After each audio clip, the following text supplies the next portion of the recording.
The recording has started. Good evening, everybody. Welcome to the Board of Finance Budget Deliberations. It's Monday, the 29th. We'll call this meeting to order. Can we all please stand for the Pledge of Allegiance? I pledge allegiance to the flag of the United States of America and to the republic for which it stands, one nation, under God, indivisible, with liberty and justice for all. Again, just a note to the public, you may send your comments pertaining to any agenda item, any budget that you would like to send us a comment in an email form, please do so to the following email, bof@fairfieldct.org. And as you would in a public meeting, please include your name and home address with your comment. So we have a couple of items on our agenda. We have public executive session. These are budget deliberations. There's no public comment, no verbal public comment. And then we have executive session. For the public executive session, we will have our tax assessor, Mr. Ross Murray, Park and Rec's director, Anthony Calabrese, and Fairfield Museum and History Center Executive Director Mike Jehler. So we have our town attorney, Mr. Baldwin, with us as well, and Director of HR, Mr. Jim Hazelkamp, is with us. So really what tonight is primarily a night to review the budget as a board before we vote on Wednesday. Gives us an opportunity to ask for further information from department heads if needed. This also gives us as a board an opportunity to discuss our views on where we are as individuals and as a board when it comes to the 2022 budget. So we will discuss other items, including the ones just mentioned, including our increase to contingency, specifically due to our contracts and wage reserves. So for that, we need to go into executive session. And we're going to do that first because the results of that discussion might affect further discussions we may have on this budget later on tonight. So that's what we will do. Now, to do that, we need to change the order of the agenda. So I would like to make a motion to move item number 4 to item number 3 and item number 3 to item number 4. Can I have a second, please? I'll second that. Second by Mr. Dewitt, and all those in favor? Aye. That is unanimous. So we are going to go into executive session to discuss personnel matters and contracts with the town attorney and CFO, Jared Smith, First Select Woman, Brenda Kupchak, HR Director, Jim Hazelkamp, Controller, Caitlin Bossi, and the Board of Finance members. I don't think I missed anybody. So Mr. Kelly, can you put us into, can I make a motion? Can I have a second? Seconded by Mr. Bateson. All those in favor? Aye. Yes, you. Thank everyone for their patience. I need a motion. The recording has started. All right. Okay, thank you, everybody. All right. We're back into public executive sessions. I need a motion to take us there. Mr. Dewitt, seconded by Mr. Bateson. All those in favor? Aye. Okay, that's unanimous. So we are back, and we're going to turn this over or go to our department heads, and we have we have 2 here, and then we have the executive director of the Fairfield Museum and History. So we are going to begin because we promised Mr. Calabrese that we start with him if he's back.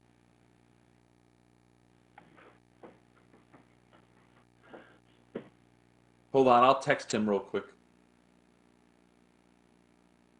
Hi, I did. This is Prue. I texted Anthony and Ross. Okay. Coming back. Thank you. Anthony, you're just, where are you? I should be here.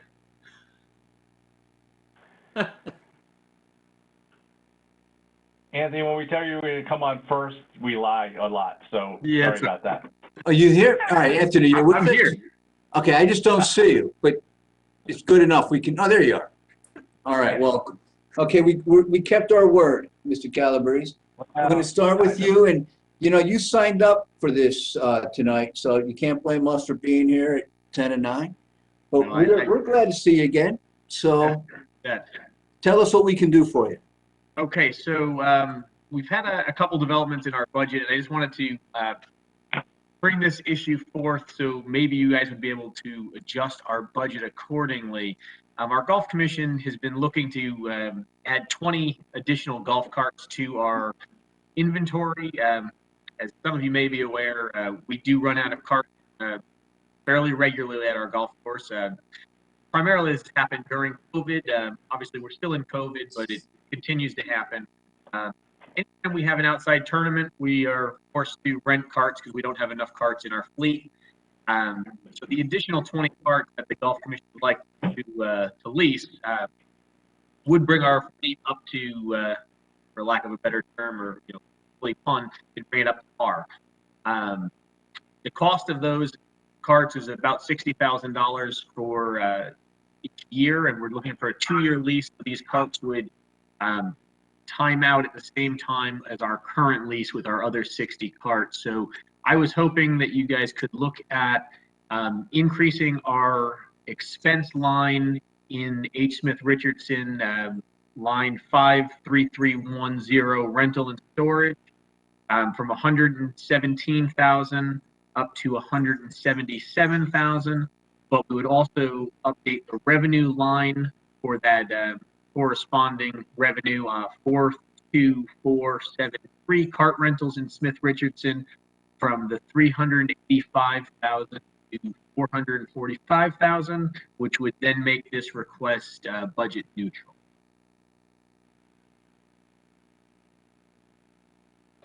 Okay, thank you, Mr. Calabrese. Are there any questions on that request? Mr. Bateson? Yeah, thanks, Jim. Anthony, I'm sorry, how many carts is this? This is for an additional 20 carts. 20 carts. Okay, when I was up there, the cart barn looked pretty packed. We got room for that? We do. Yep. Okay, thank you. Cool. Thank you, Mr. Bateson. Mr. Walsh?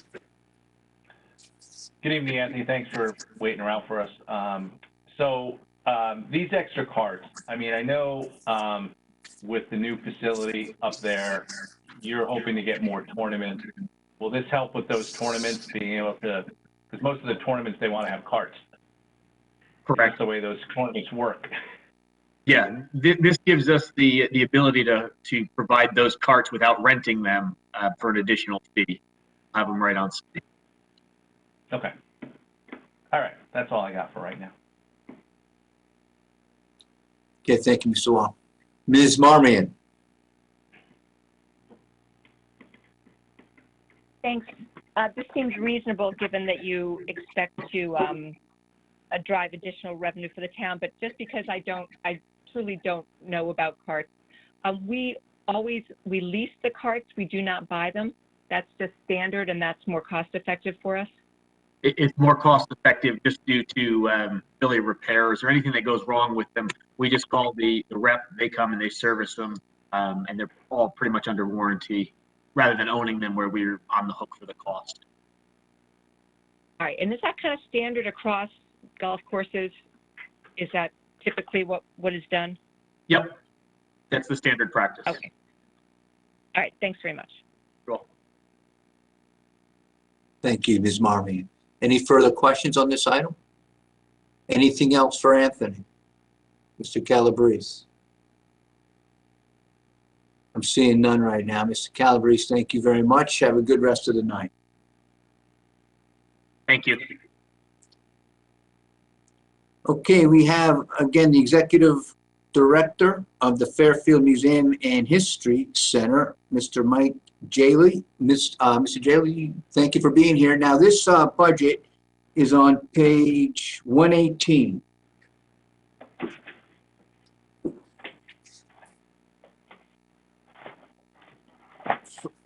So we'll go to 118, and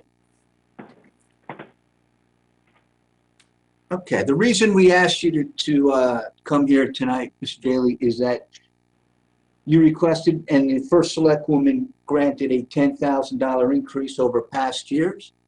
And if you could just let us know the reasoning behind the additional $10,000 and what it's going to be used for. Sure, thank you, Chairman Brown. Can you all hear me okay? Perfect. I have to use my computer. So the Fairfield Museum, as many of you all know, has been in this community for 118 years, and we preserve 350 years of the town's history. We also provide, through our museum facility, exhibitions for, before the pandemic hit, about 35,000 visitors, which has been estimated to have about $4 million of related economic impact to the town. We also serve about 4,500 students each year. Of course, this last year that was disrupted, but we anticipated that that will get back onto track. And I think, most importantly, I think for the coming year, as we all emerge from this difficult year, the Fairfield Museum provides a number of free programs for the community. We provide jazz concerts, theatrical performances.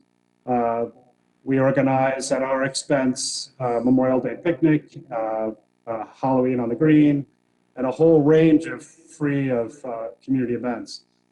In addition to the vast array of exhibits and public programs we do.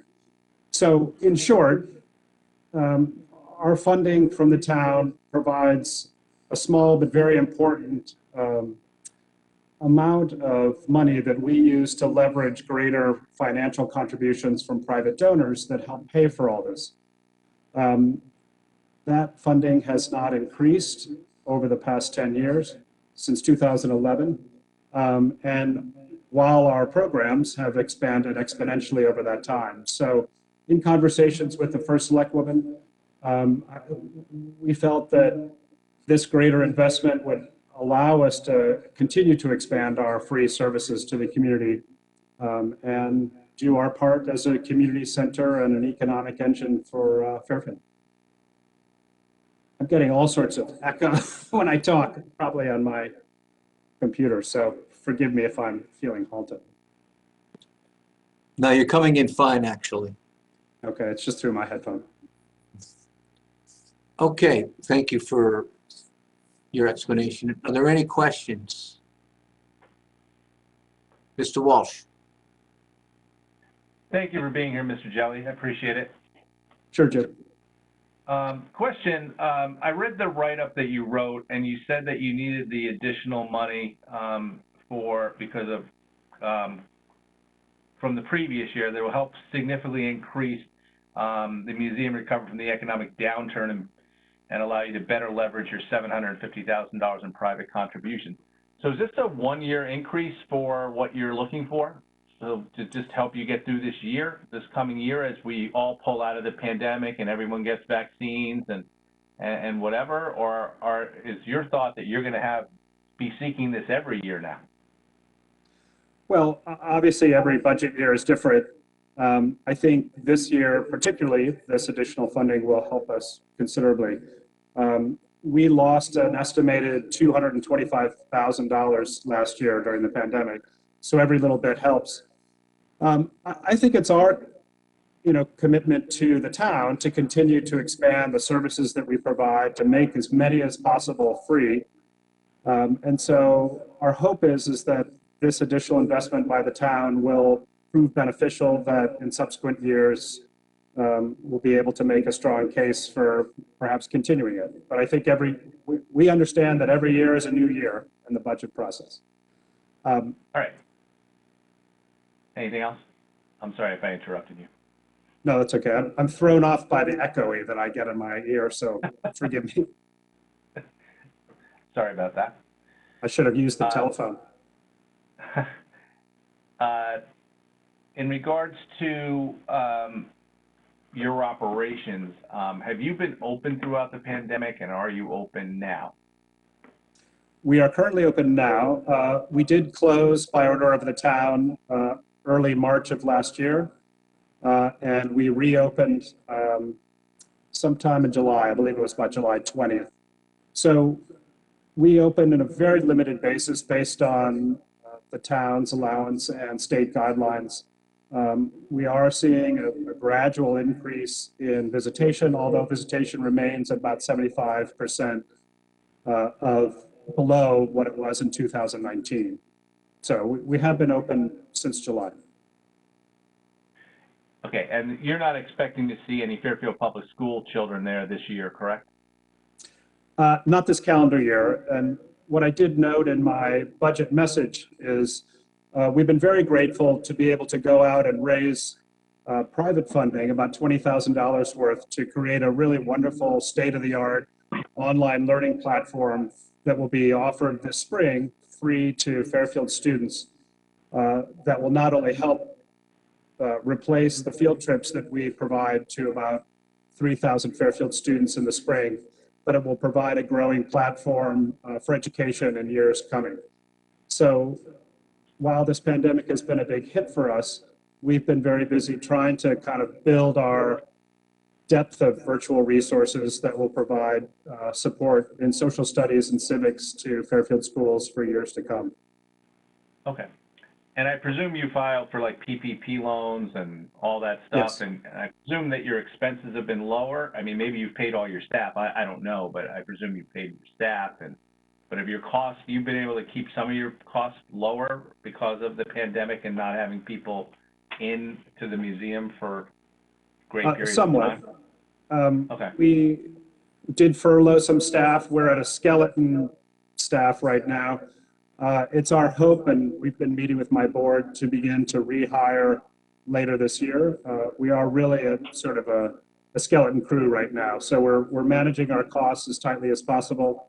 We've taken advantage of every funding and grant opportunity available to us to get through. So, you know, I think we'll be okay after last year.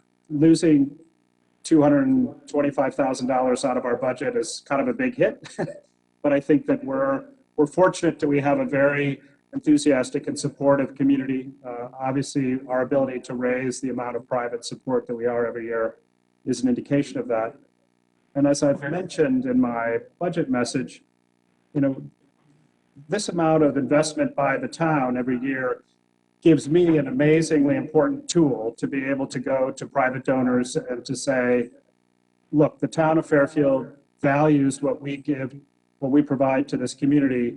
You know, won't you do your part to invest in that? And so this town investment leverages exponential private support that benefits this entire community.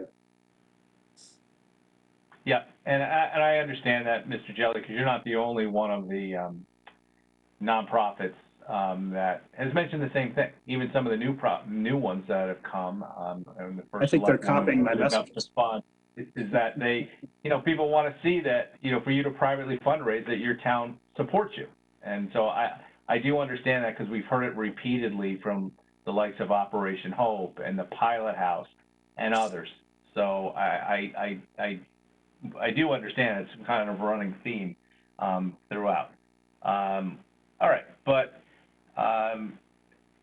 you think that the coming year, starting in July, is going to be a better year for you guys? I mean, it's going to take a while for you to gear up your, you know, the number of people coming there, I presume, right?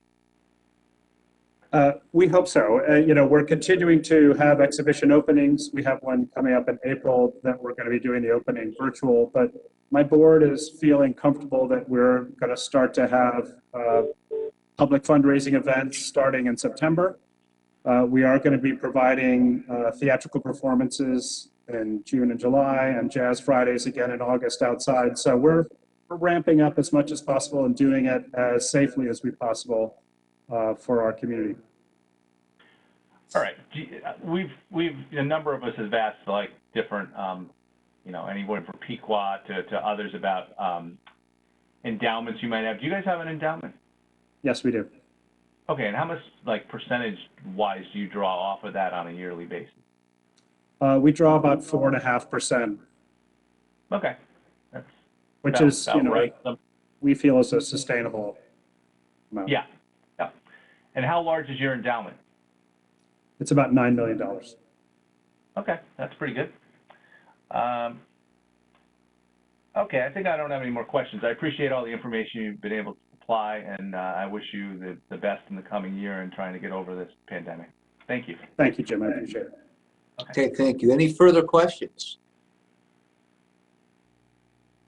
Seeing none. Mr. Jehler, thank you for being with us tonight. Appreciate your time. Thank you, Chairman Brown and the committee. And I'm always here. If anybody has any additional questions, please feel free to email me. Will do. Thank you. Thank you. Okay, we have our assessor, Mr. Ross Murray, with us again. Mr. Murray, thank you for being here. So we vote on Wednesday, as you know, and we would just like to get an update on the BAA and where things stand.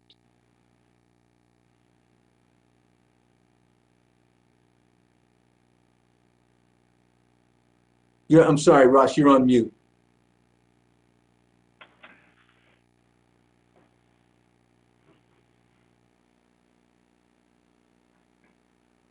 Can you hear me now? Yes, we can. Thank you. Okay. The phone was off mute, the computer wasn't. So the BAA has completed all their hearings as of today, possibly have one left.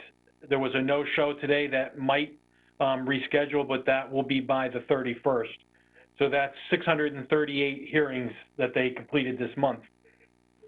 They started deliberations on the first week, and they have made, as of tonight, 224 decisions, plus another probably 20 that I don't have entered right at the moment because they're actually doing deliberations as we speak. They've reduced a total of 117 accounts, and they've denied 107. And the reductions are running at about 5% right now, overall. Okay, sorry. Okay. Is that about average? Yeah. That's right on what we would expect. Okay, thank you. Mr. Bateson. Yeah, thanks, Jim. Given the results you're seeing coming out of the BAA, how are you measuring that up against the reserve? Are you concerned? Are you seeing excess? What are you seeing so far? I think that's a better question for Jared, but again, I think Jared had budgeted for 5.5% on the BAA, so they're running right about that mark. Yep, that's right. If I may, Mr. Chairman? Yes, Mr. Smith. Yeah, so we did. We budget for 5.5%, so the $25 million that we see in the Board of Assessment Appeals, that $25 million that's in there, that's at a rate of 5.5%. They're seeing 5%, so we're 0.5% high, but not too bad considering the volatility of the situation.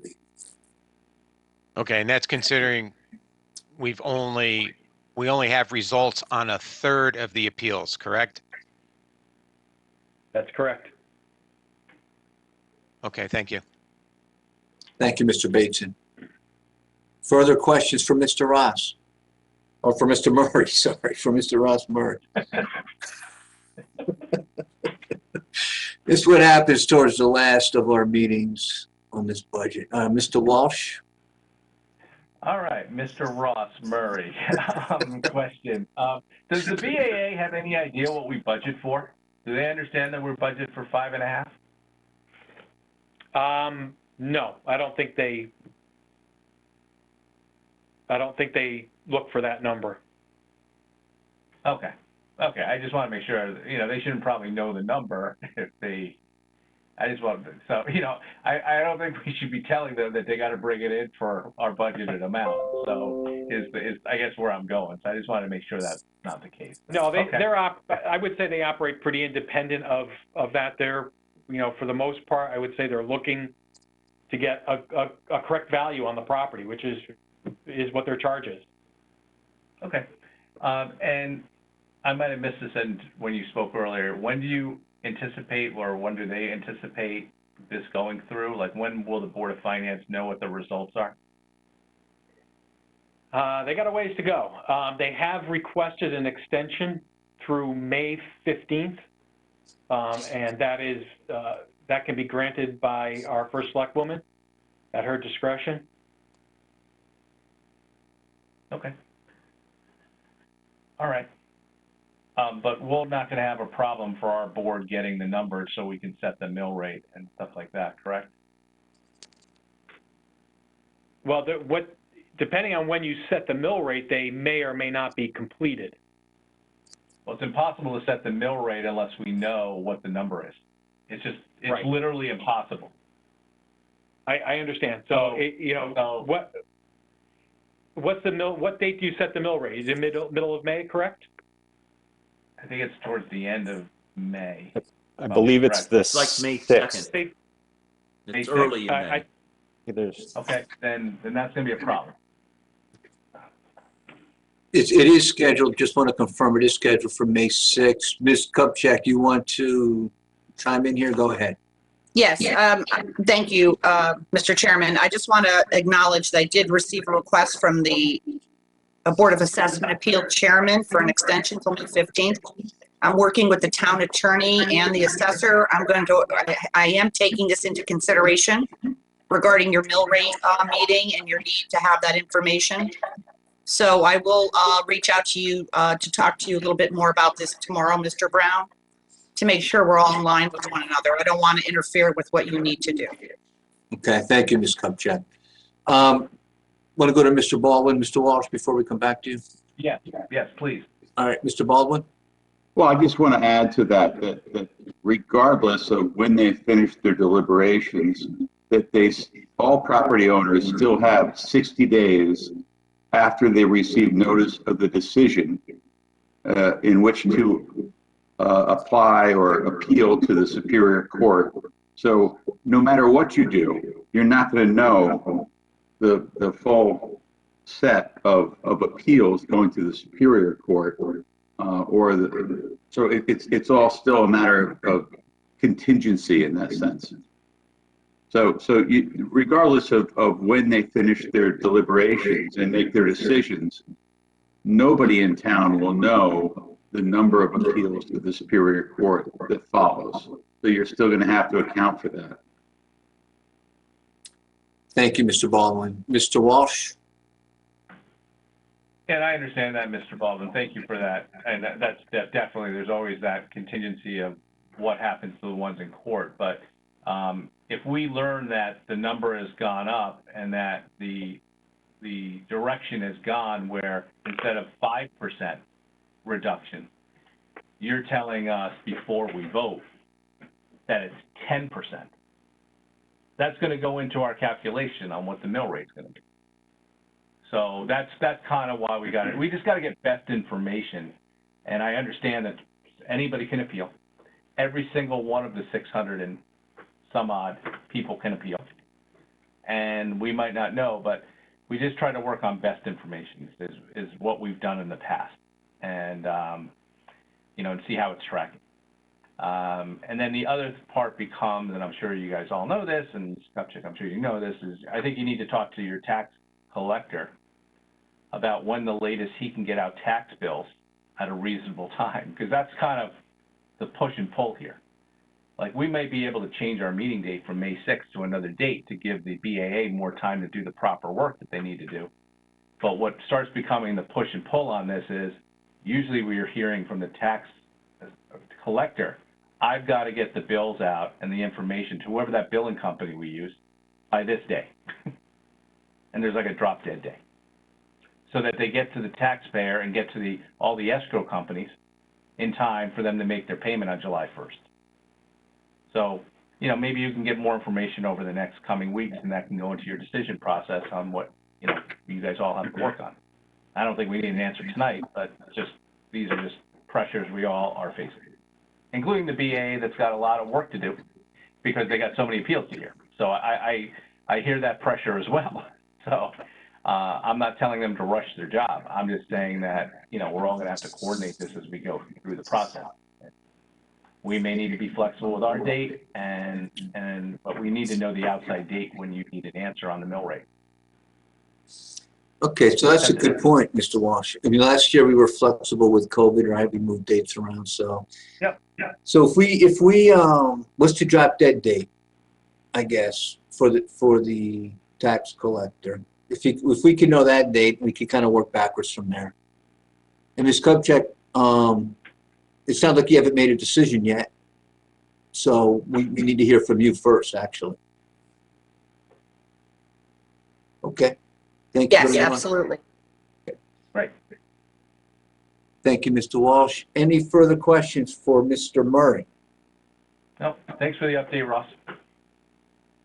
You're welcome. Thank you. All right, have a good night. Good night. Good night, thank you. Good night. Okay, now it's open comments for the Board of Finance. If any of us have any further questions, any further requests from the Finance Department or from Ms. Kupchak? Any thoughts you'd like to share about the budget? We vote, as you know, in a couple days. And so I'm going to turn it over to the board, and Ms. Kupchak has her hand up. Ms. Kupchak, I'll turn it over to you first. Thank you, Mr. Chairman. I just want to thank the board for all their hard work. I know it has been a much more pleasant budget season than what we experienced last year.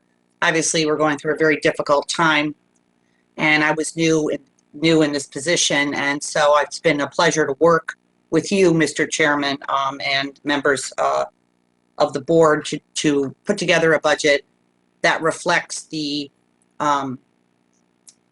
priorities of the Board of Finance. Obviously, we did a lot of things last year that I endorsed you doing, that made sure that we could provide a 0% tax increase to our residents during a global pandemic. And as Mr. Walsh mentioned, I believe in a meeting or two ago, you know, our entire country was shut down and we had no idea what was going to be happening. So we did things that we all knew were unusual, but to try to provide some level of stability to our residents so they didn't have any increased expenditures and their tax bills. So to try to make sure that we took care of those cliffs and paid off the debt. And I know there's been some discussion about reviewing the budget in a different manner than it's been reviewed or looked at in a different way than it has been in the past, and to looking at the mill rate increase differently than the spending increase. And I used to be on the RTM and I was on the Board of Ed. I know I've been away from town government for a long time while I was in the State House, but I never remember any town boards referring to increases based on spending, but more rather on the mill rate increase. And I even went back and looked at some of Mike Tetro's budget messages, and he did the very same thing. So I know that some people are doing that, and I just don't think that's fair to the public because it's not an actual, it's not the way we've always looked at it. So we were, you know, as Mr. Walsh mentioned in the past and Mr. Brown, we started off with like a $10 million hole in this budget. And so, you know, it would have been the easier thing for me to do is, you know, produce a budget that didn't fill all of those debts. But I did it because I know that that was really important to the Board of Finance and that we're all working together as a team. We're all, you know, it's not just me, we're all in this together. We're all trying to do our best for our community. And so I know that, you know, the 1.98 that's now been reduced a bit. And I know we're looking at some surplus that potentially could be available to us. And that I would suggest to the Board of Finance to take a look at that surplus and to use some of it maybe to fund the fund balance funds that we were putting in to try to reduce the taxes a little lower for our residents. I would caution though, as I did in executive session, that not to drain our surplus because we do have significant exposure due to the fill pile situation. And as I mentioned, I just received literally notice of violation from DEP that we're trying to figure out what it means, because it's from 2012 regarding a piece of property on Black Rock Turnpike in the Bullard area that we're trying to research and find out what the town agreed to do as far as cleaning something up that they apparently just never cleaned up. So we have to research this and look into it, and I will report back to the Board of Finance and the RTM what we find out, as well as our community, when I understand it a little bit better. But I'm assuming there's going to be a cost associated with this. We also have ongoing litigation due to the fill pile situation, and I'm working on trying to get costs to clean up Gould Manor, as you all know. And I just want to explain this, and I'm going to put this in my newsletter Friday because I've been getting questions about it. We were working on trying to get some costs associated with this at the time, but our interim DPW director who was working on it and conservation director was arrested. So it kind of halted our work on this. So as you remember, along the sidewalk in front of Gould Manor had some fill pile stuff, which we cleaned, but we kept testing because you have to test and keep going, like a foot and another foot.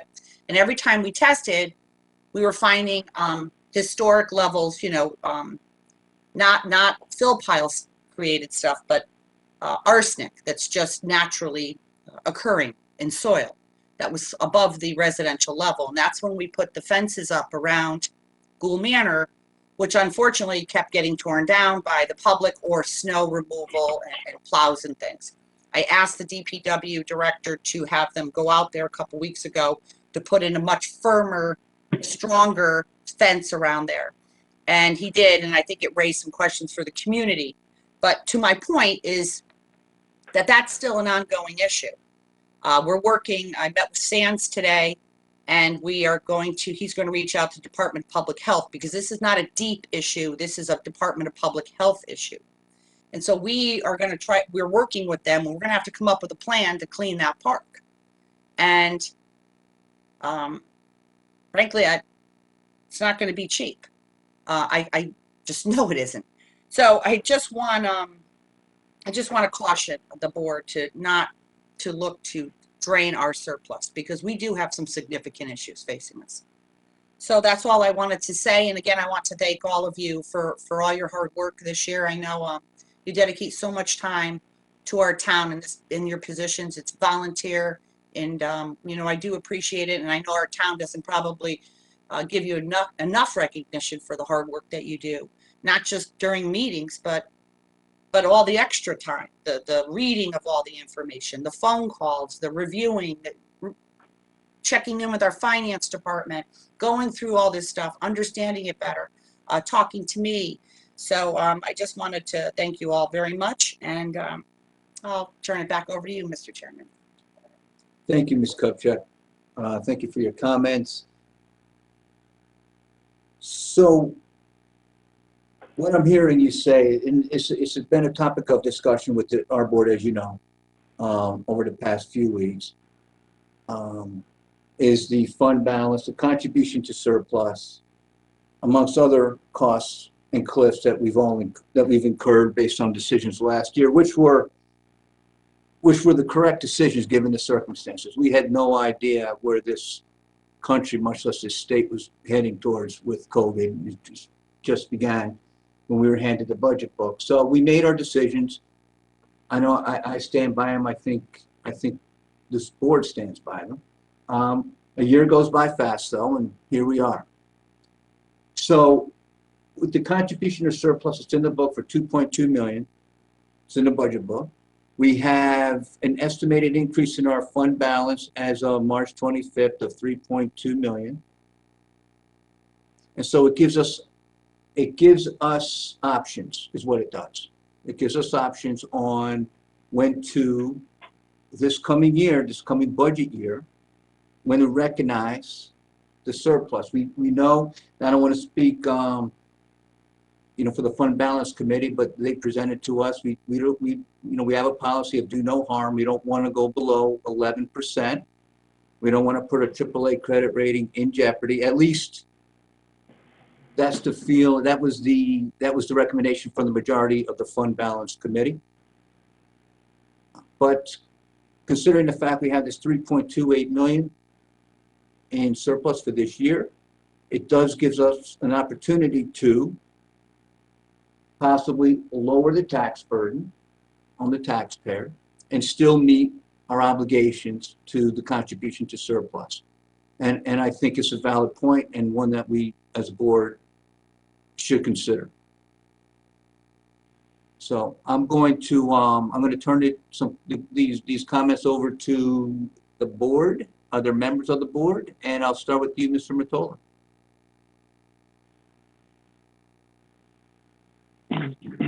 Yeah, I, as you know, at the last meeting, I was a proponent of cutting the fund balance this year because of our current situation, and I abstained at the fund balance meeting because I wanted to have our meeting Thursday night to see where we're going to be. And I do think a prudent thing to do is to cut the 2.2 million out of this year's budget, but then use our surplus to dump that amount, or maybe something a little less, or at least that amount into the fund balance. And then there was some talk about dumping about, I think, $600,000 into a legal account for fill pile issues. I think that's what we called it. I don't know if we have to do that entire amount for this year, but I'm okay going in that direction. And that would still leave us with almost $500,000, or it's 485 left over if you even put $600,000 into the fill pile budget, whatever you want to call it. So, I mean, that's right now is my thought process, and I think that gives the taxpayer some relief. I also have some other, which I don't need to go into right now, some other areas that I think we could probably reduce the budget to reduce the tax burden for this year, and also satisfy everyone's legitimate concern about the fund balance issue. And I certainly understand that. So those are my thoughts right now. Okay, thank you, Mr. Mottola. I just wanted to be clear with my statement, because I was not recommending that we don't contribute to the fund balance out of this budget. I was not recommending we take $2.2 million out. What I was recommending was saying we have options, but to do no harm and jeopardize any potential rating agencies' comments towards us and jeopardizing our borrowing rate. So, but I hear what you're saying, and you've been consistent, Mr. Mottola. Yeah, and just then I'll shut up.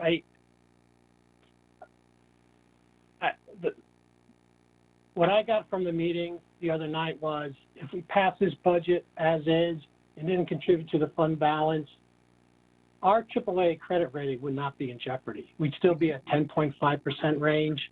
What they said at the meeting was, if you did that over a 2-3 year period, that could be an issue.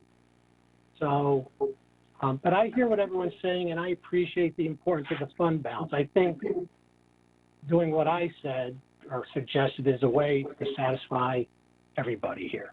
So, thanks. Thank you, Mr. Mottola. Let me go to Mr. Basin and Mr. Dewitt. Yeah, thanks, Jim. I like the way you pitched the contribution to surplus and the results of fiscal year 21 operations as a tool. I see that, and I'm glad Brenda has opened up this discussion that she might be amenable to hearing something along these lines if we decide to go down that route, because I think given the actions we took last year to get to zero, and fully recognizing the impact that possibly had, and thank God we had the reval and the increase in the grand list that we did, because this could have been significantly worse than it was. So I'm happy that we're having this discussion. I know the fund balance is critical to the fund balance committee. I appreciate them hearing this conversation, and I'd be willing to hear more about it and use this tool to possibly deliver some tax relief in addition to what was already presented by Brenda, which I think is, given what we did last year, she heard our concerns as the Board of Finance and easily could have walked away from that, but she didn't. She recognized it and put it on the table and built it into the budget. So I'm willing to explore this and maybe deliver a little bit additional tax relief. That's where I am right now. Thanks. Thank you, Mr. Basin. Mr. Dewitt? Thank you, Mr. Chairman. Chris Dewitt. I also want to thank the First Select Woman for talking about this potential fund balance for next year, or potential money, $3.28 million.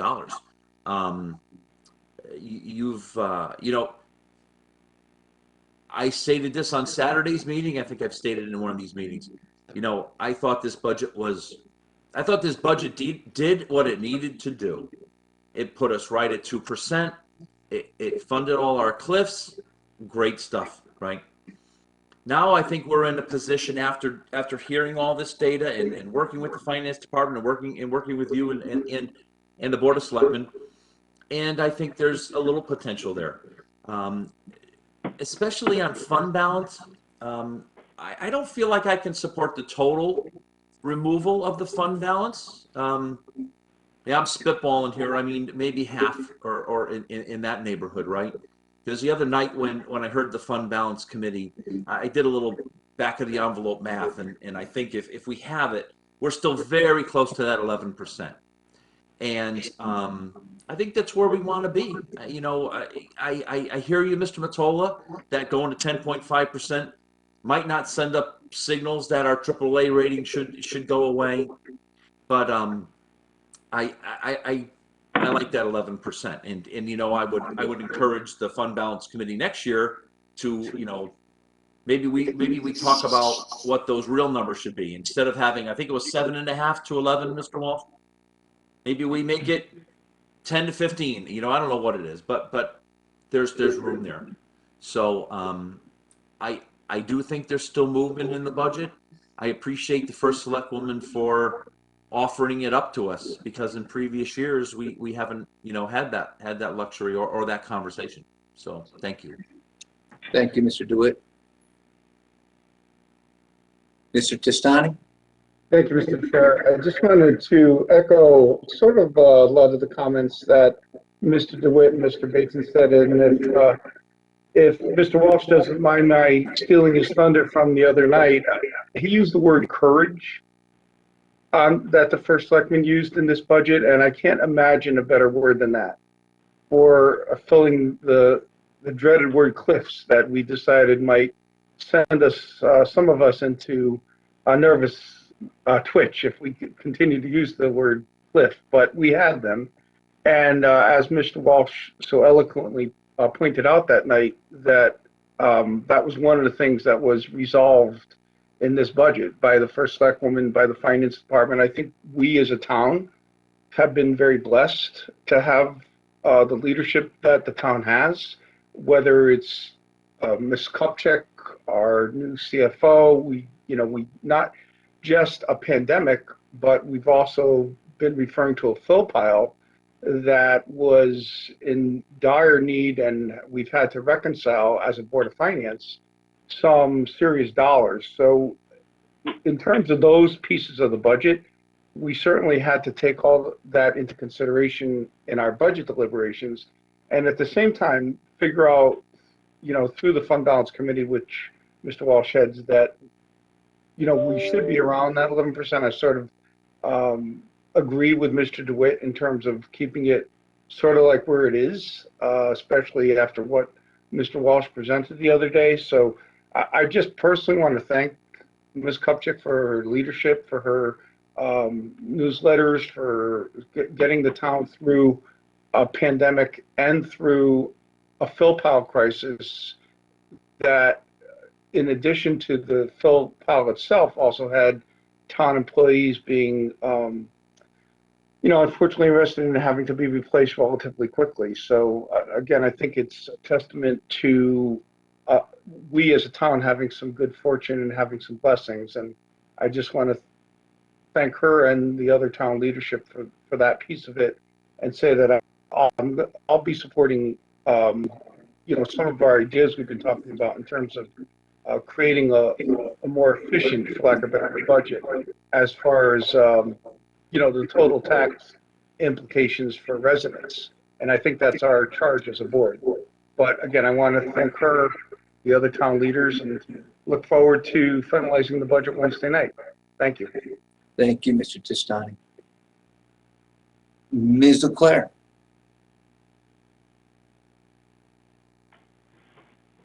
Yes, I'd like to thank the first selectman for budgeting the contribution to surplus. It's very important to me. But I just want to remind the board that this is a computation based on our expenses that we approve. So if our expenses increase in a different given year, the contributions to surplus should represent that. We do have options because we are having a very good year, and it looks like we're not going to spend all the money that we budgeted this year. So we can adjust things a little bit, but I don't want to create a cliff in next year's budget by not funding the contribution to surplus this year. But if our expenses have gone down since the original budget, I think we definitely can reduce the contribution to surplus by that amount. Thank you, Ms. Leclerc. Other board members? Back to Ms. Marmee.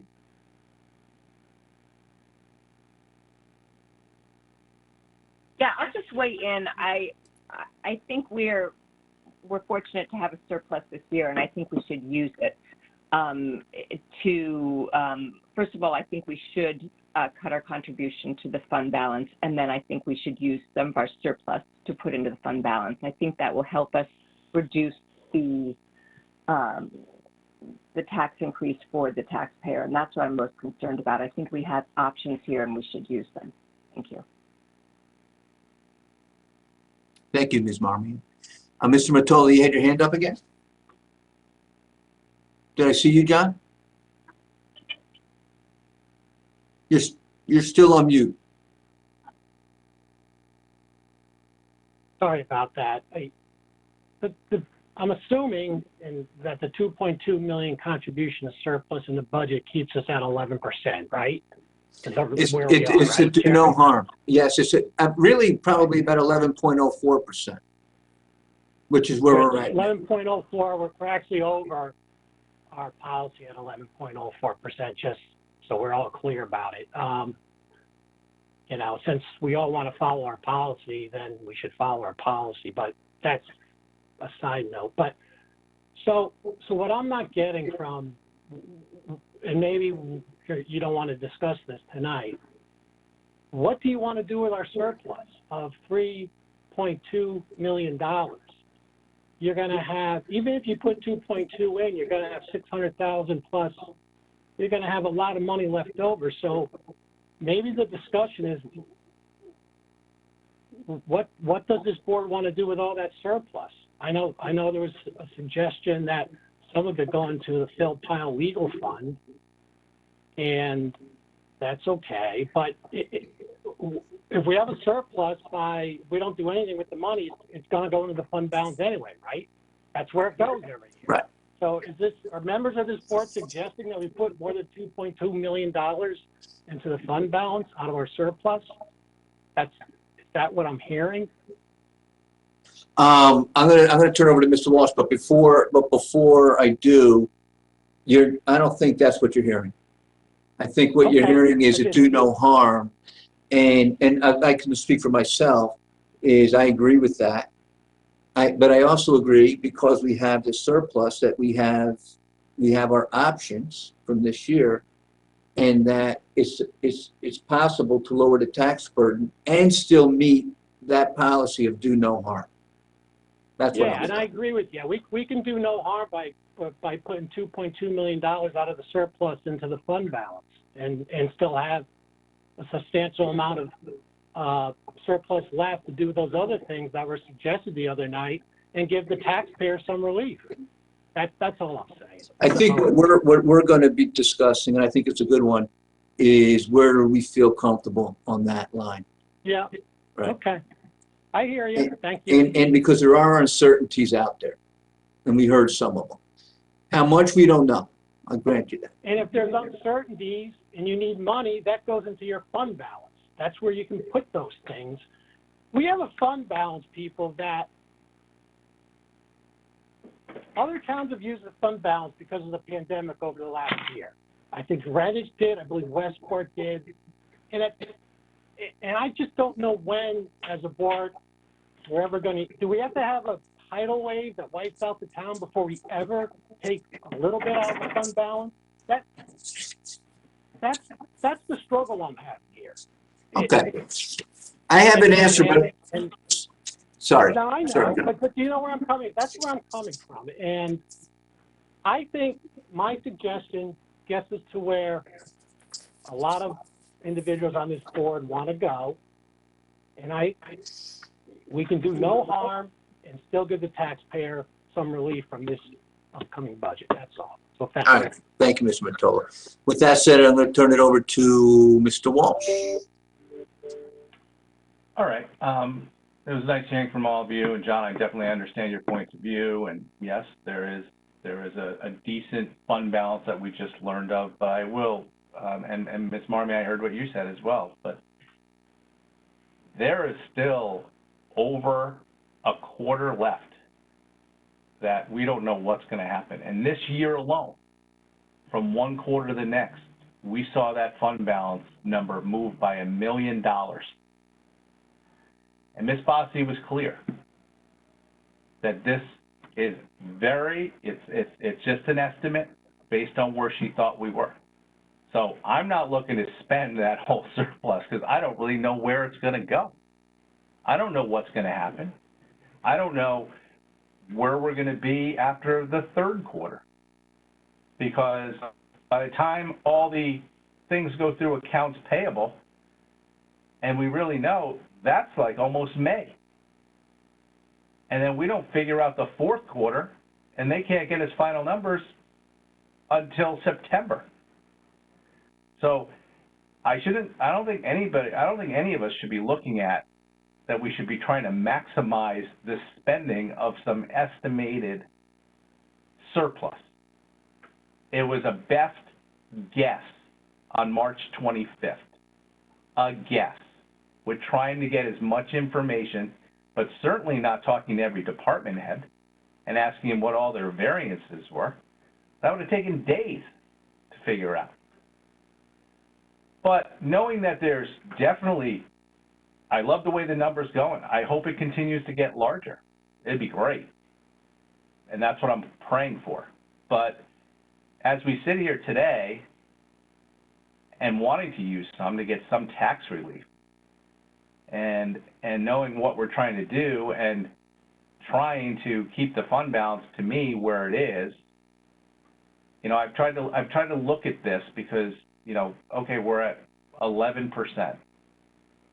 I think the numbers showed that our committee looked at that we're in the lower tier of AAAs. We probably should be trying over time to get a little higher. I understand that we could work on that over time to get higher than we are. But Ms. Kupchak raised an interesting issue tonight. We seem to have environmental issues going on all over the town right now. We have what the previous administration did and some of the bad apples that were in it that caused, we don't even know what the remediation costs are going to be. 10 million, 5 million, 20 million, 30 million, who knows? I do know that it's extremely expensive. So when that remediation plan comes out, it's not going to be cheap. We just learned about a new thing tonight. That something over, it sounds like near the Metro Center, something that was supposed to be cleaned up. I don't know, when was that supposed to be cleaned up for Selectwoman Kupchak? The notice from Deep said it was from 2012. Oh, great. That's excellent. Something else that happened under the previous administration. So now we have another cost. Then I thought I heard her say that we have cleanup to do at Gould Manor because of naturally occurring arsenic. Certainly not a field we could just let be fenced in with orange fence for the next year or two. We need to fix that. We are sitting here with unbelievable, I mean, I've never even heard such a thing in this town, environmental issues all over the place. We might have to touch that fund balance. I don't know why anybody would be suggesting that we lower the fund balance with the risk we're staring dead at in the face. So, but understanding, wanting to try to kind of compromise with everybody, I spent a lot of time thinking about this over the weekend. I did speak to a couple of my Board of Finance members, and I think a good compromise for a number of reasons would be the following, and I'm just going to put it on the table for discussion purposes, is not to use $2.2 million automatically when we already know we need some more money in the fund for to deal with these environmental issues for legal fees and things like that. We know that's staring us in the face as well. But maybe the best compromise, for a number of reasons, if you just bear with me, would be to use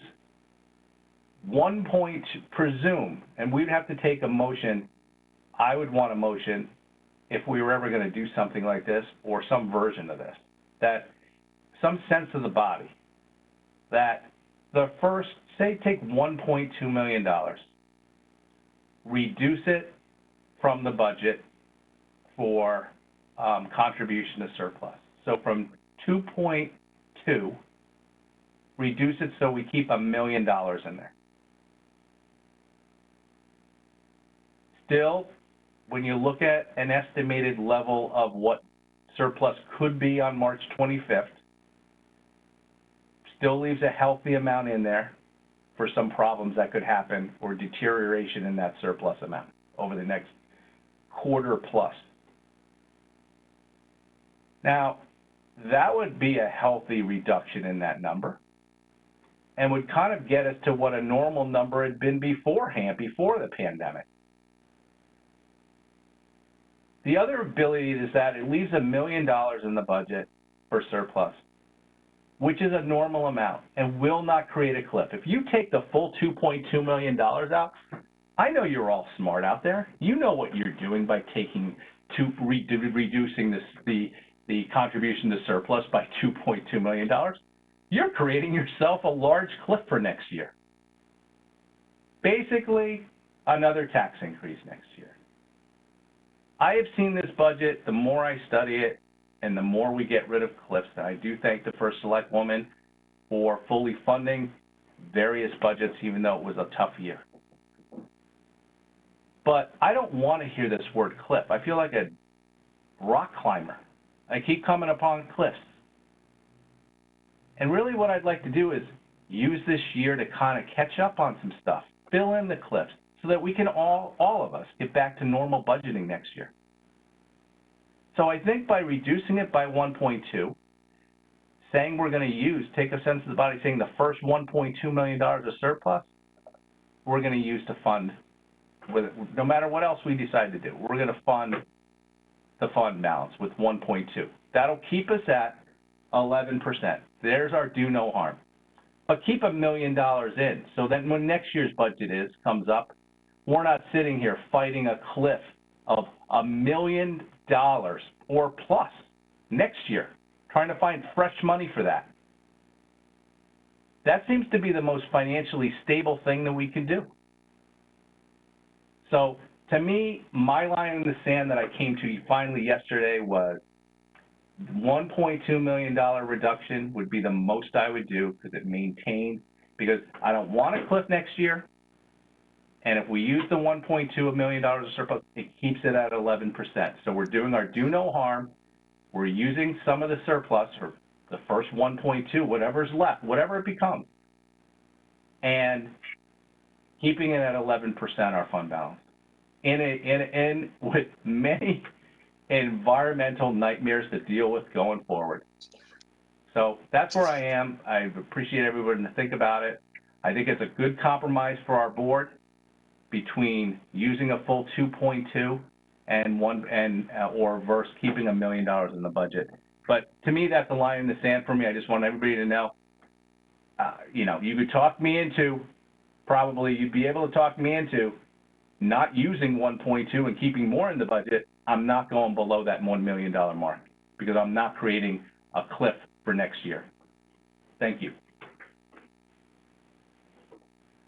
Okay, thank you, Mr. Walsh. Mr. DeWitt, and then Ms. Charlton. Thank you, Mr. Chairman. Chris Dewitt. You know, to Mr. Mottola's point, I look at the other communities, and I thought about this a couple of weeks ago. You know, why aren't we using fund balance, right? And your point that we just went through a pandemic, or we're still going through a pandemic, right? And we never touched fund balance. I think that's testimony, frankly, to the work we've all done over the years, and the work that our first selectwoman is putting forward for our future. And I'm going to go out on a limb here because, you know, last year, roughly around this time, we were thinking, oh my gosh, we have to lower the collection rate. People aren't going to be able to pay their taxes. Our taxpayers stepped up. We thought we were going to be in such a worse position because of the pandemic. So here's my going out on a limb. I think the impact of the fill pile and everything, when we roll those numbers up, is going to just make the pandemic look like a blip. And I'm really, really scared about what that number is. And when we start talking about tens of millions of dollars, and I think it's going to be up there, right? We've heard some estimates. That's where we're going, is fund balance, because there's going to be a point where we just won't have anywhere else to go. So I think I can certainly support leaving $1 million in fund balance this year. I also like Mr. Mottola's idea of taking that 3.8 predicted surplus, maybe not 3.28, excuse me, you know, and trying to parse that out preliminarily, right? $600,000 we heard a couple nights ago that we might need for the, you know, any litigation we've got going forward. You know,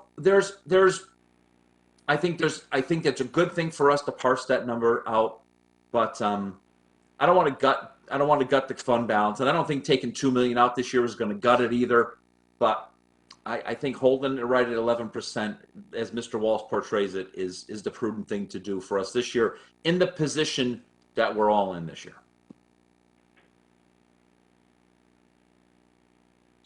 Thank you, Mr. DeWitt. Ms. Charlton. Thank you, Chairman Brown. So first, I want to also thank the First Selectwoman and the CFO and others who worked hard on the budget. You know, we appreciate all of it and all the time that you took to answer our questions. And I also want to personally thank my my colleagues that I'm here with tonight.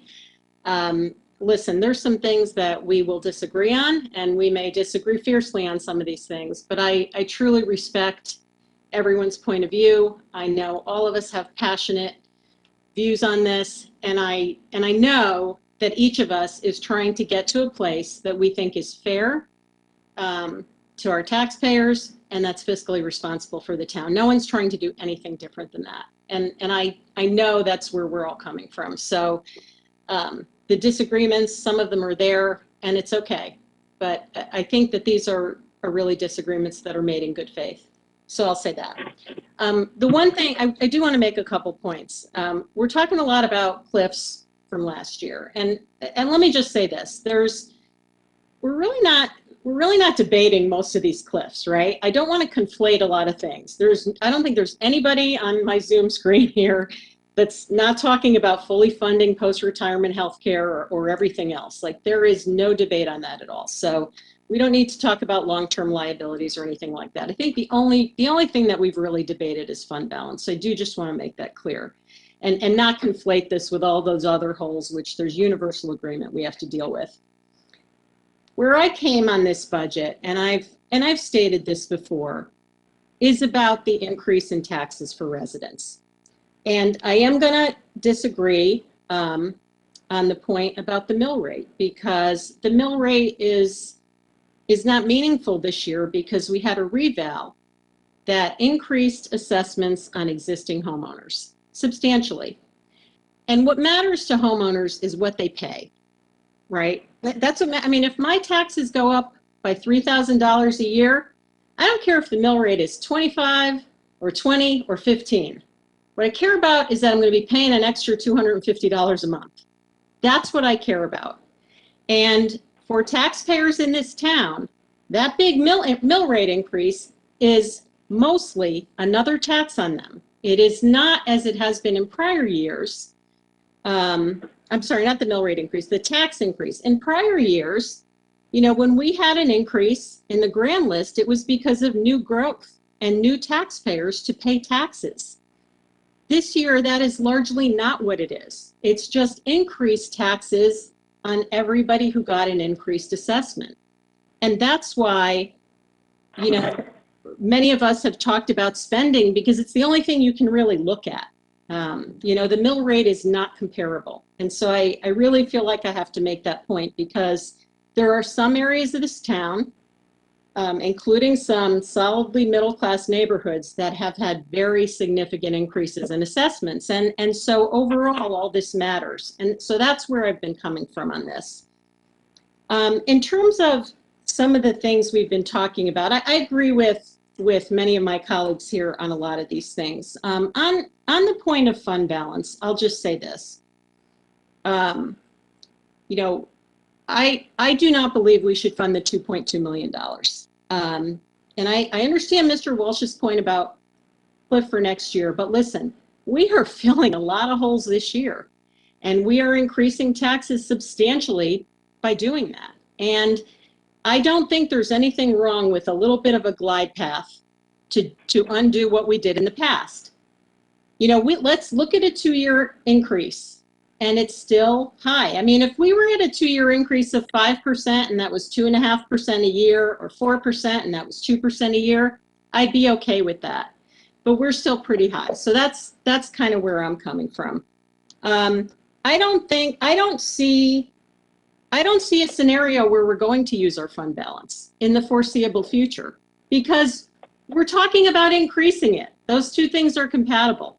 If we're saying here that we want to increase it as the Fund Balance Committee has recommended, then by default, we can't take money out of it. When we need to cover some of these long-term liabilities like the fill pile and everything else, we're going to bond that. I think we know it. And what's also helpful to understand is we're going to have additional room to bond because we've got $25 million of federal money coming our way that we can use for things that are on the waterfall, and that will give us some room to bond.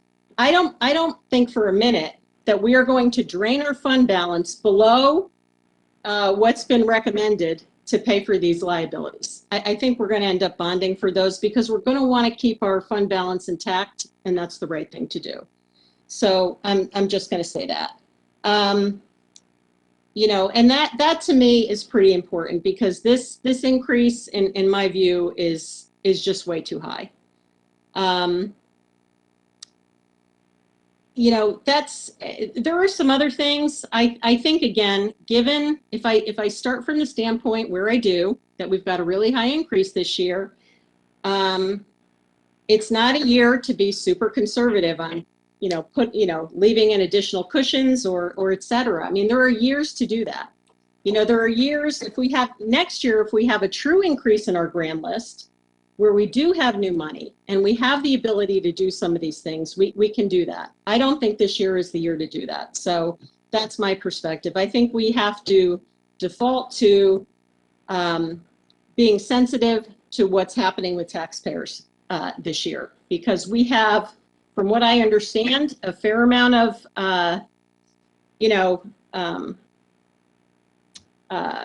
people in this town that are in forbearance on their mortgages.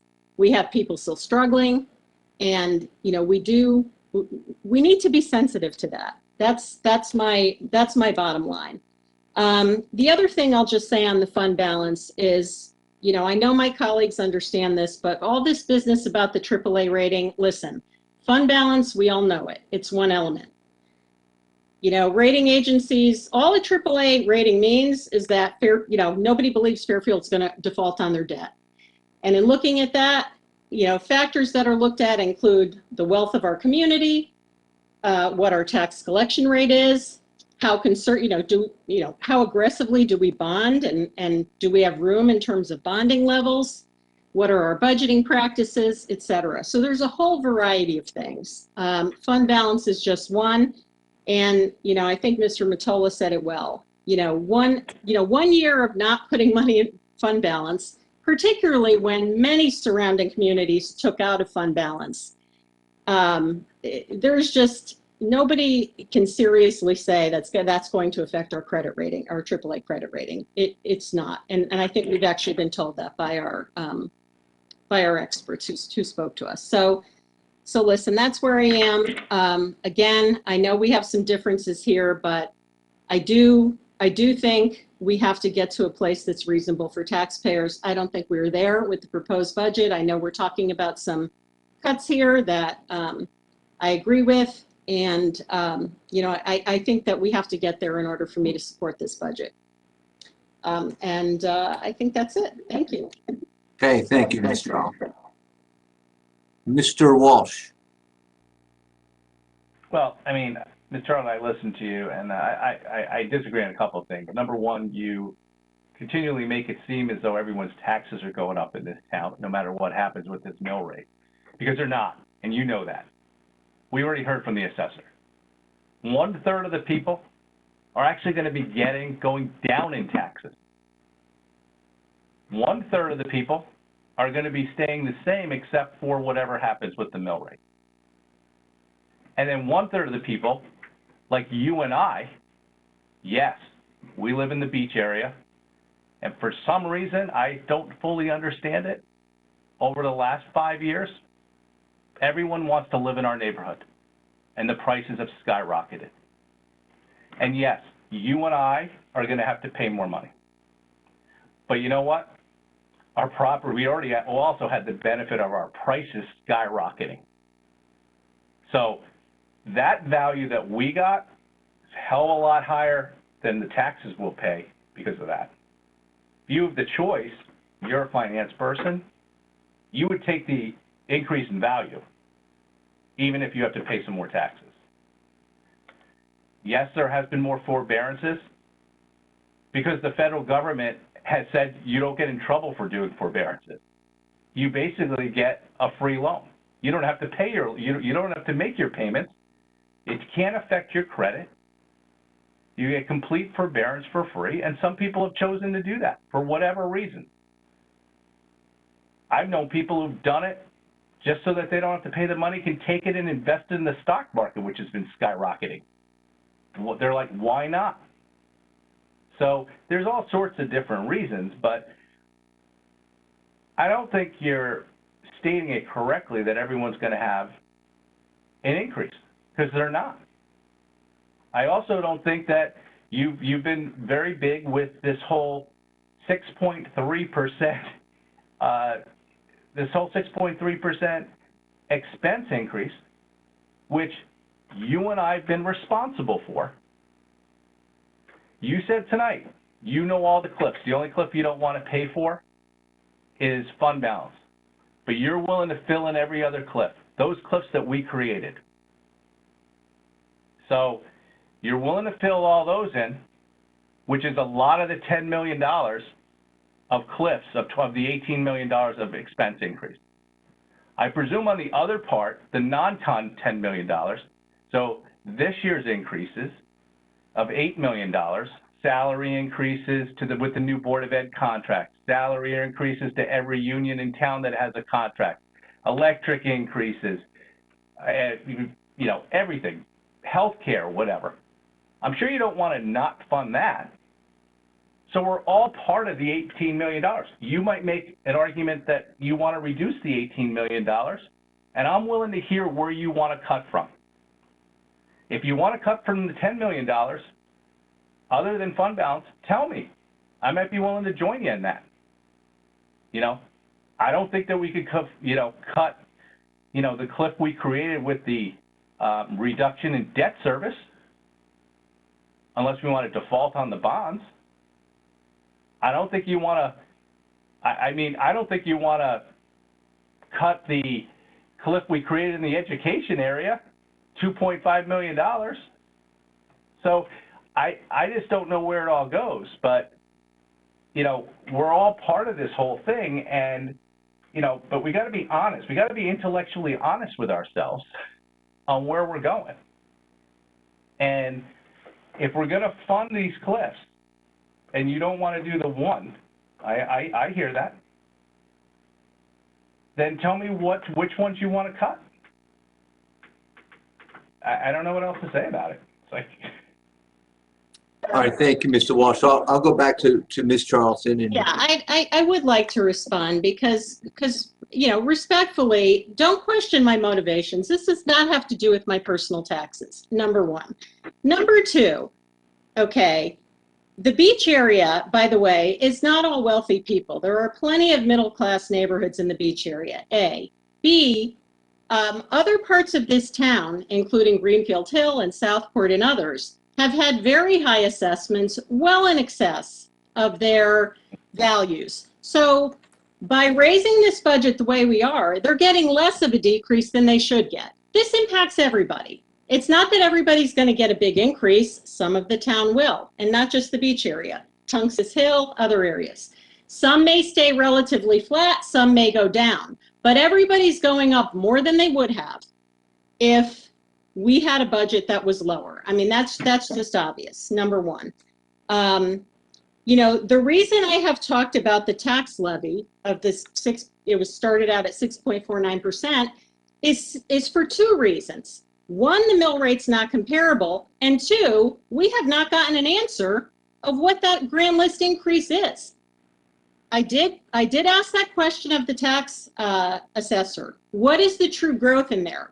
The answer was he's not sure. He thought it might be 3/4 of a point, which means that the rest of that 4.5% is just increased assessments on people. And as far as whether people are happy to pay more taxes because the value of their house went up, unless they're selling their house, I don't think so. I mean, values go up, values go down. We don't know where we're going to be in 5 years. So I hear what you're saying, but I'm going to disagree with you. I think when we're going up the way we're going, it impacts everybody. Either your taxes are going up, or they should have gone down, or they should have gone down more. I'll be very specific, though, in answer to your question. I think we have a $2.2 million contribution to fund balance that I don't believe we should fund. One, because we have significant surplus. Two, because it's not the year to do it as part of a big tax increase. Secondly, we have some overfunding corrections we're going to make in our long-term liabilities in excess of what the actuary recommended. Three, we have some overfunding in our contingency, which, you know, I'm not going to get into that now. And four, we have a couple of items that I believe we should, which are discrete, non-recurring projects, which I believe we should look to use the federal money that's coming our way. They are non-recurring, they won't cost cliffs, and, you know, these are things that, you know, this federal money, I know other rules that are going to come out, but we know what it's for. It's meant to be stimulus. Okay, it's meant to be stimulus. It's meant to be sort of shovel-ready projects, right? Because the money has to be spent within 2 years, and it's not allowed to be used to reduce taxes. So when we think about that, incremental spending, project-based, short-term, and there's a couple of things in our budget that fit that criteria. Not a lot, but you add up those things, and it's well over $3 million. And so as I look at those things, if we got that off our budget, we would be at a 2-year average increase that I think is what we're all used to seeing. We have over time had tax increases that are around the rate of inflation a little more, 2.5%. So when you average it over 2 years, that's where I believe we should be. And that's as specific as I'll get at the moment. You know, I'm sure we'll all be making motions when we vote, but you know, that's where I'm coming from. So at the end of the day, listen, we can agree, we can disagree on some of these things. I respect everyone's opinion, but I kind of said my piece and that's where I stand on it. So thank you again.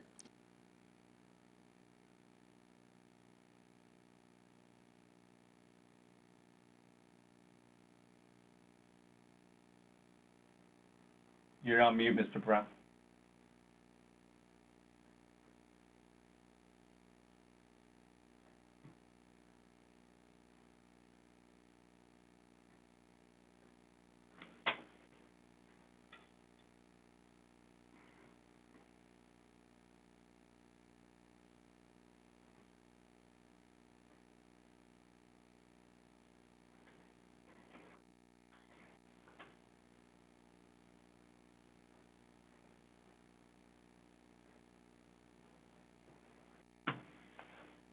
Thanks. Sorry, guys. Mr. Brown's having a little computer problem. Would anyone else like to make a comment?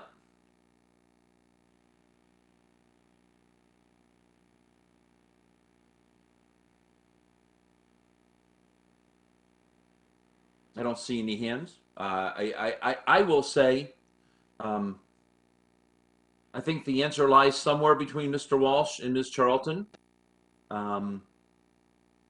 I think there's concessions to be made in some of the areas Ms. Charlton spoke about, and I think Mr. Walsh will line up with some of those concessions. So, not to speak for him, I know I will, but like I said, it's good for us to have this discussion tonight. This is our night to have an open discussion about everything on our minds, and this is the healthy way to do it. Any other comments?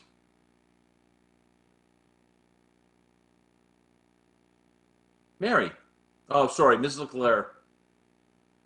I just wanted to add to the discussion a little bit about the fund balance and comments that I heard that we didn't use our fund balance this year.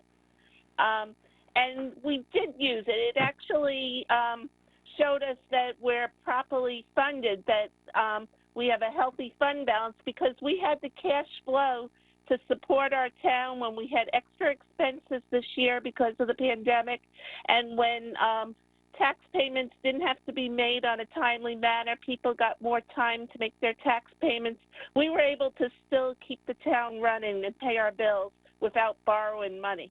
And so that's a testament to our fund balance, and I hope people understand that it served its purpose this year. That is a fair statement, and I think we may be in a similar situation this year. I'll ask maybe the first selectwoman, because of the deferral of taxes, we may be in a similar situation where all our tax money might not hit by the end of our fiscal year. Is that correct, Ms. Kupchak? Yes, Mr. Dewitt, the governor has offered a delay again, as he did prior during the pandemic. So that is part of it, correct. And I believe, and I'm working from memory, which is dangerous, but I believe our tax collector said our collections were down about $1 million. I think where it was the current. Jared may be able to answer that. He is getting updated by that by the departments more regularly. Yeah, they were off. They are down. By about 1.4%. They were down because of the current deferment.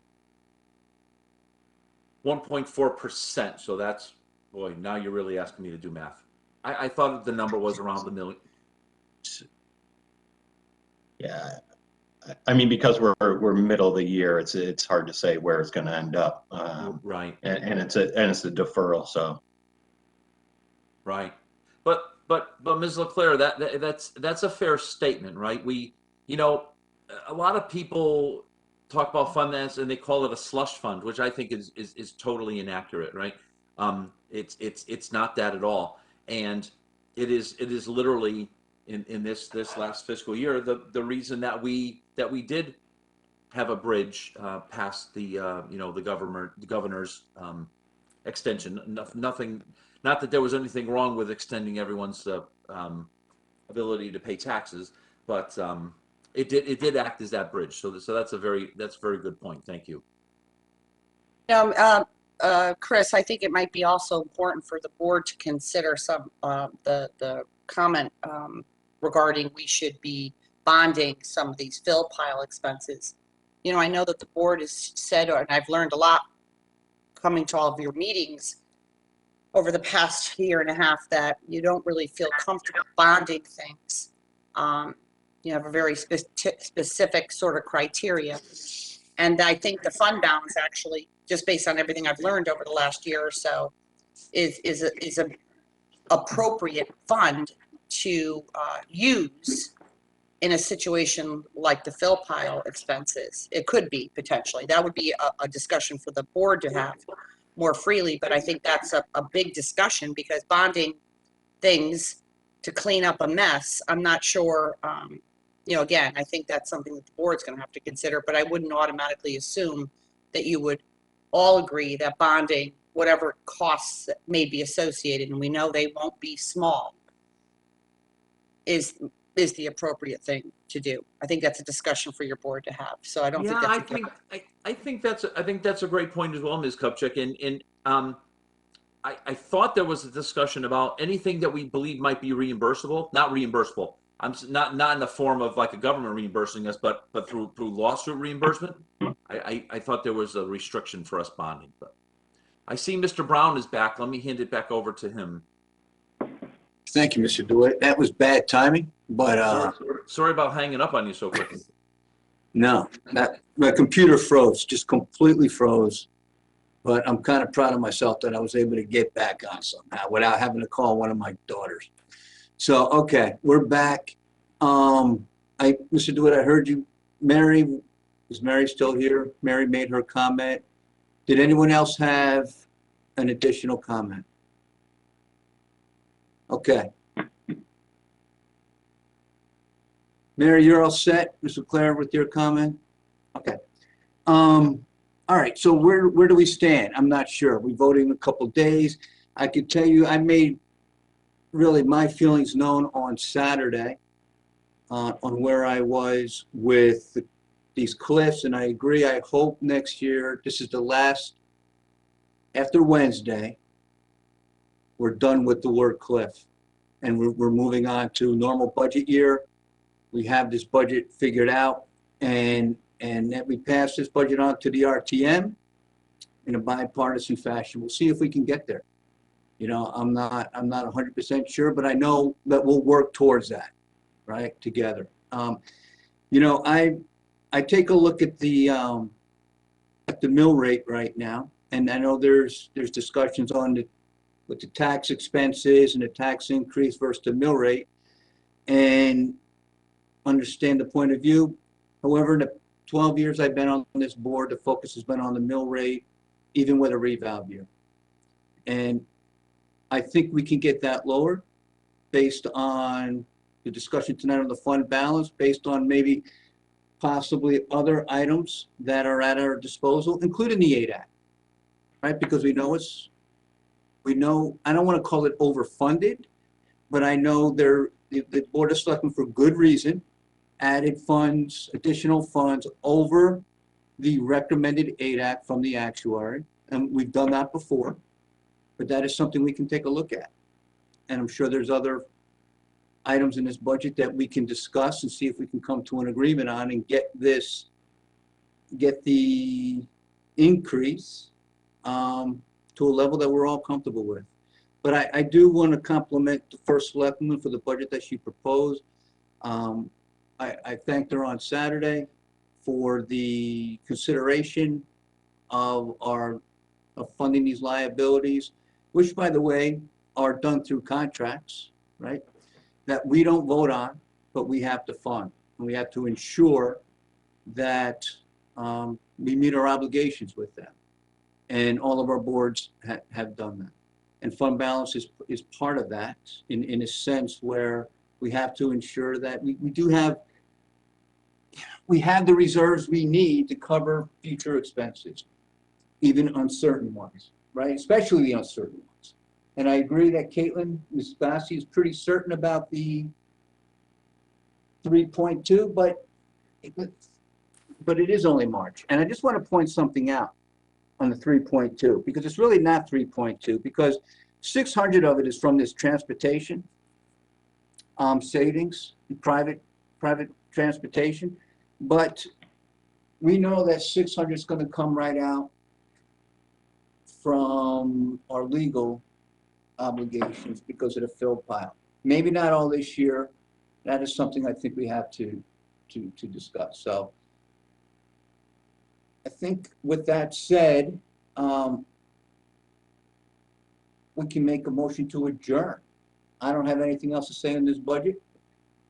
As of right now, we'll have more to say on Wednesday. But Ms. Kupchak, you thanked us. We want to thank you. I want to take a moment to thank you too for all the work you've done with this, your department head, your financial department. Mr. Schmidt, thank you. Ms. Bassi and everyone in your department as well. Okay. So with that, I'd like to take a motion to adjourn. Ms. Charlton raised her hand. Mr. Testani seconds it. All those in favor? Aye. Aye. Okay, we are adjourned. Good night, everybody. Good night.